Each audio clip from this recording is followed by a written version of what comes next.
চট্টগ্রামে তীব্র যানজটের কারণে নাকাল নগরবাসী। এ নিয়ে আরো জানাতে সরাসরি যুক্ত হচ্ছেন সহকর্মী AKM নাজিম।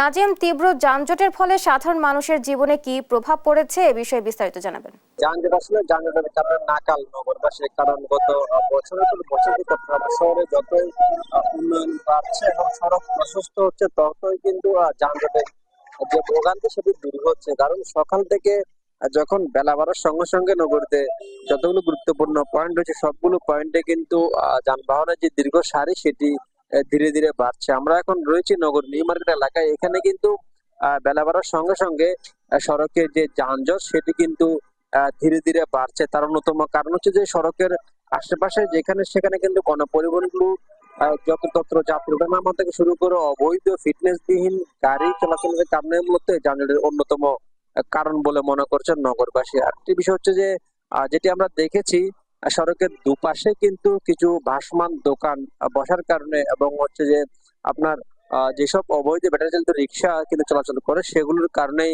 যানজটের অন্যতম কারণ বলে মনে করছেন নগরবাসী। তবে যেটি রমজান উপলক্ষে সড়কে যানজট নিয়ন্ত্রণের জন্য ট্রাফিক বিভাগ থেকে শুরু করে অন্যান্য যেসব সংস্থা রয়েছে, সকল সংস্থা কিন্তু কাজ করছে। তারা যেটি বলছেন, যানজট নিয়ন্ত্রণে সাধারণ মানুষের পাশাপাশি আইন শৃঙ্খলা বাহিনী এবং ট্রাফিক বিভাগের পক্ষ থেকে আলাদা কিছু কর্মসূচি হাতে নেওয়া হয়েছে। বিশেষ করে নগরের গুরুত্বপূর্ণ জায়গা নিউ মার্কেট, মুরাদপুর, বদরাট এসব এলাকায় কিন্তু আলাদা ট্রাফিক ব্যবস্থা জোরদার করা হয়েছে বলে নগর পুলিশের পক্ষ থেকে আমাদেরকে জানানো হয়েছে।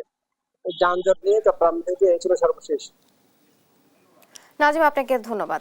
দর্শক, চট্টগ্রাম থেকে যুক্ত ছিলেন সহকর্মী নাজিম।